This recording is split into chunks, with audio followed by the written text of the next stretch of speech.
Лидерите од регионот и представниците на меѓународната заедница им ја честитаат двојната победа на ВМРО-ДПМН на парламентарните и претседателските избори.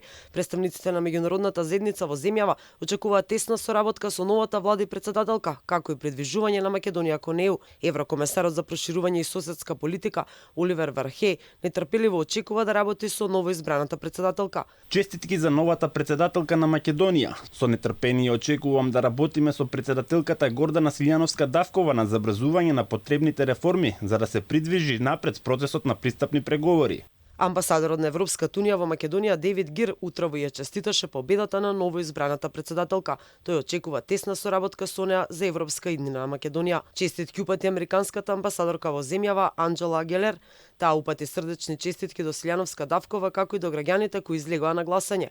Агелер најави дека САД ќе продолжат да ги поддржуваат целите за просперитет и целосна евроатлантска интеграција на земјава. На честитките се приклучи унгарскиот премиер Виктор Орбан. Честитки за ВМРО-ДПМН, Христијан Мицкоски и Гордана Силјановска-Давкова за нивната заслужена историска победа на денешните претседателски парламентарни избори во Македонија. Честитки стигнуваат и од суседна Србија и Хрватска.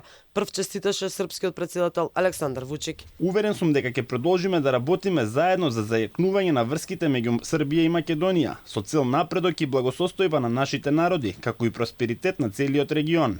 Хрватскиот премиер Андреј Пленковиќ во објава на социјалната мрежа X честиташе победа на лидерот на ВМРО-ДПМН Христијан Мицкоски и до новоизбраната претседателка. Исто така и лидерот на Демократската партија на Албанија Сали Бериша му ја честиташе двојната победа на Христијан Мицкоски и ВМРО-ДПМН.